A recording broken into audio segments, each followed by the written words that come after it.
Howrah bridge পেরিয়ে আমরা চলে এসেছি একেবারে হাওড়া লোকসভা কেন্দ্রে। আর এই লোকসভা কেন্দ্রের বিভিন্ন প্রান্তের মানুষের মতামত অত্যন্ত গুরুত্বপূর্ণ। এবারে 2024-এর ভোটের আগে পাবলিক পালস কোন পর্যায়ে বোঝার চেষ্টা করবো। আমি একেবারে অনেক দিদি কাকিমা তাদের একসঙ্গে দেখতে পাচ্ছি, তাদের সঙ্গেই প্রথমে কথা বলে নেবো।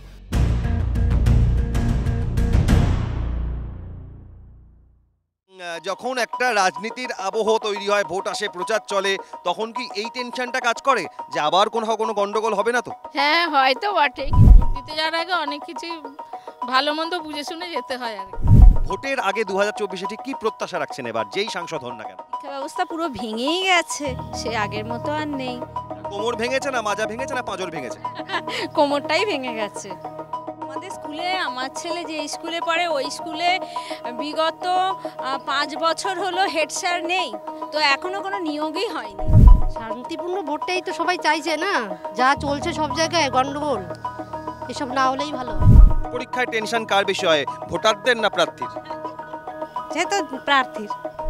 কোনো কাউন্সিলর নেই, আমরা আমরা বিধায়কের দ্বারা যেটুকু পারি করি, নাহলে আমাদের কিন্তু কেউ নেই, আমরা অনাথ। প্রত্যাশা সব শেষ হয়ে গেছে।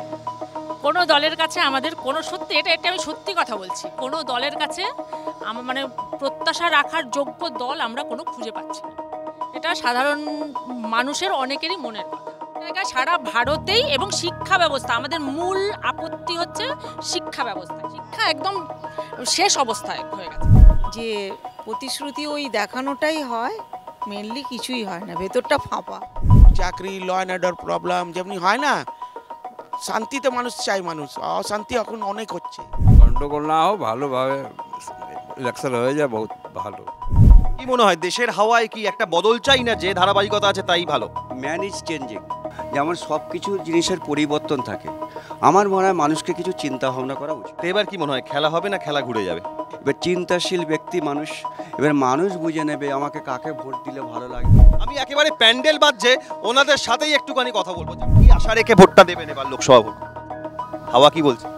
হাওয়া যেটা যাচ্ছে সেটা চলবো। হাওয়ায় কি গরম হয়েছে? গরম তো আছে আমাদের ওদিকে। খেলা হবে না খেলা ঘুরে যাবে? খেলার কথা তো বলতে পারছি না, এবার কোন দিকে কি যাবে এবার সেটা তো আমাদের কাছে কোনো গোড়া নেই। ভোটের আগে যা যা প্রতিশ্রুতি দেওয়া হয়, ভোটের পর সব কাজ হয়? কোনোদিন হয়?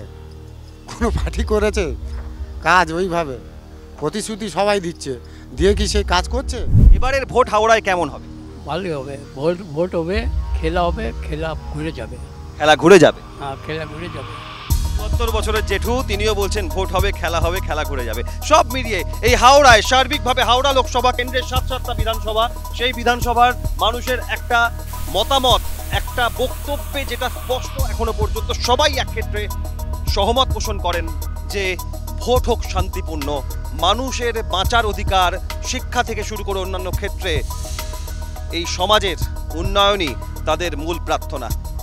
পাবলিক পালস নিয়ে হাওড়া থেকে ক্যামেরায় জ্যাকি সিং এর সঙ্গে অভিক বসু, ক্যালকাটা নিউজ।